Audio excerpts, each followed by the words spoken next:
नमस्कार। दुआ और प्रार्थना में याद करने के लिए आपका बहुत बहुत शुक्रिया, बहुत बहुत धन्यवाद। आज की जो सच्ची घटना है, सच्ची कहानी है, वो मैं लिए चलता हूँ एक ऐसा शमशान। उस शमशान का मैं नाम नहीं लूँगा।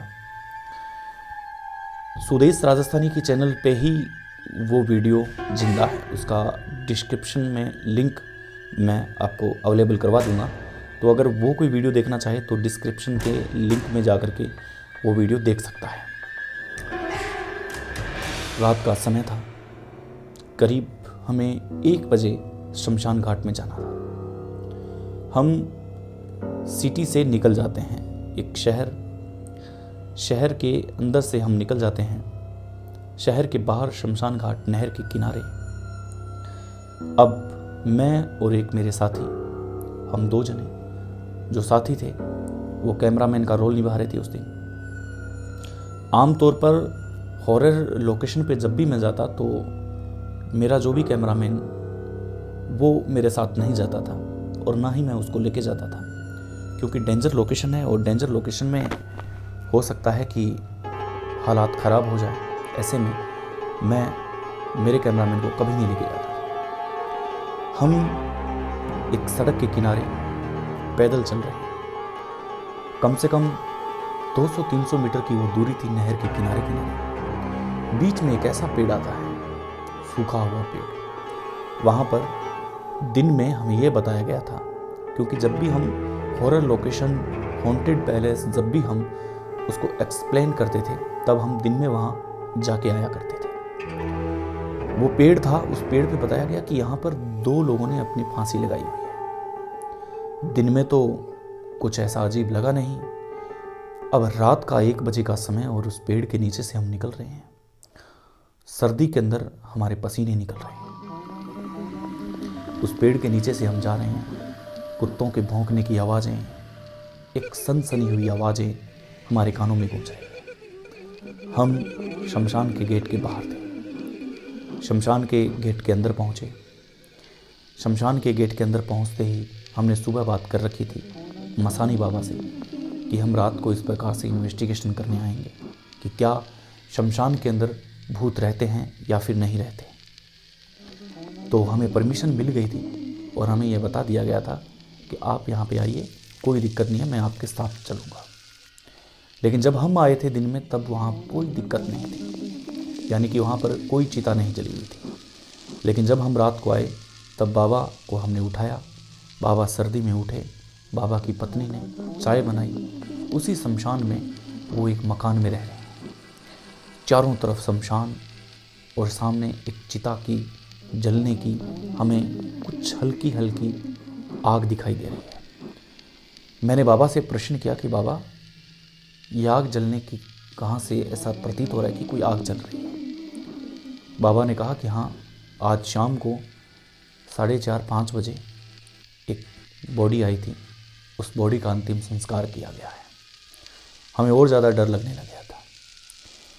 मसानी बाबा की पत्नी चाय बना रही थी। हम बैठे थे। मसानी बाबा का वो टूटा हुआ मकान, बांस के वो डंडे जिन बांसों पर अर्थी को लाया जाता है, वो एकत्रित करके मसानी बाबा के मकान के ऊपर छत का किनारा। सर्दी भयंकर पड़ रही है। चारों तरफ से मकान टूटा हुआ है, खंडहर है और आसपास शमशान। वहाँ पर बाबा कई गायें भी रखते थे, पशु भी बंधे हुए थे, छोटी मोटी खेतीबाड़ी भी की हुई थी। उनकी पत्नी चाय बना रही थी तो साथ में हमें बता रही थी कि देखिए, इतनी सर्दी के अंदर हम इस जगह रहने को भी विवश हैं। इतनी भारी भरकम सर्दी के अंदर हम यहाँ रहने को लाचार हैं। हमारे पास मकान नहीं है, हमारे पास छत नहीं है।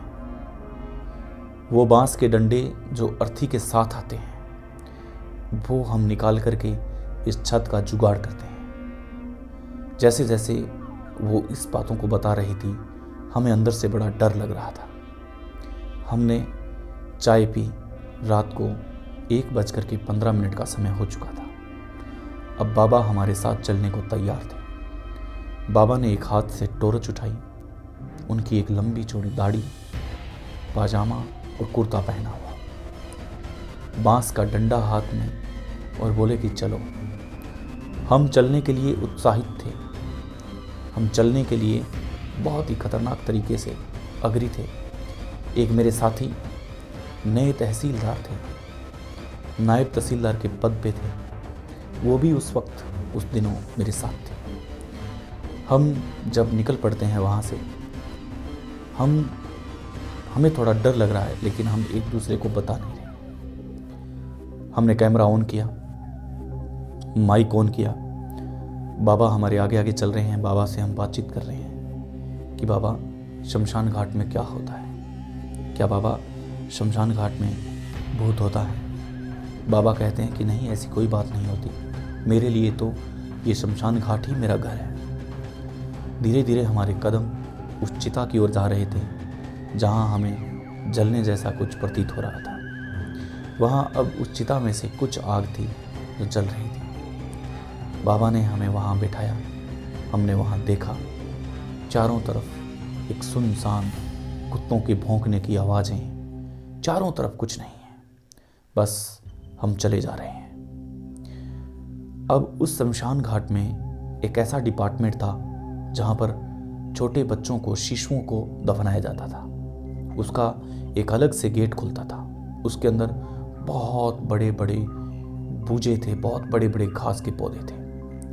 हमने गेट खोला, बाबा उसके अंदर से चले गए। बाबा ने कहा कि एक चीज़ का ख्याल रखना कि यहाँ पर भूत प्रेत से आप मत डरना, लेकिन हो सकता है कि सांप, बिच्छू, ऐसा कुछ हो सकता है, तो पैर संभाल के आना। हम तीनों, कैमरामैन, मैं और मेरे साथी, हम तीनों वहाँ से चक्कर लगाते हुए जल्दबाजी में निकल रहे थे। यकीन मानो, वो कम से कम 2 या 3 बीघा का शमशान हमने आधे घंटे में पूरा कवर कर लिया था। हमें एक एपिसोड चाहिए था कि क्या उस जगह शांति होती है या कुछ जगह ऐसी बातें होती हैं। हमने वहाँ पूरी रात नहीं बिताई। हमने कुछ समय बिताया वहाँ पे, लेकिन हमें फिर नहीं लगा कि वहाँ कुछ ऐसा है। हम चारों तरफ से घूम करके वापस आ रहे थे। बाबा को वहाँ छोड़ा जहाँ उनकी कुटिया थी। चारपाई पर बाबा अपने बिस्तर में जाके सो गए और हमें बोला कि अब रात को 2:30-3 बजे का समय हो चुका है, अब आप भी निकल जाओ, सर्दी काफ़ी पड़ रही है। हमारी जो बाइक्स थी वो बहुत दूर खड़ी हुई थी। अब हमें वापस वही रास्ता नापते हुए जाना था जिस रास्ते से हम आए थे। नहर का किनारा, नहर के पास वो पुराने पौधे, सूखी हुई डालियाँ, हवा तेज, कुत्ते की भौंकने की आवाज़ें, हम सब डर रहे थे। अब वही पेड़ जिस जगह हमने सुना था कि यहाँ पर 2 लोगों ने फांसी खाई हुई है, उसके नीचे से हम गुजर के उस रात हम आकर के अपने क्वार्टर में सोए। वो रात इतनी भयानक रात थी कि हमें दिखाई तो कुछ नहीं दिया, लेकिन हमें बहुत ज़्यादा डर लग रहा था। आज भी जब उस सिचुएशन को मैं देखता हूँ, उस सिचुएशन को जब मैं फील करता हूँ, तब आज भी मेरे रोंगटे, मेरे रोम रोम खड़े हो जाते हैं। उम्मीद करता हूँ कि ये कहानी आपको अच्छी लगी होगी। अगर अच्छी लगी है तो आप इसे दबा के शेयर करें। मैं तमाम वो कहानियाँ भी आपके सामने पढ़ूंगा जो कहानियाँ आपके द्वारा मुझे मेल में भेजी गई है। नमस्कार, जय हिंद, शुभ रात्रि।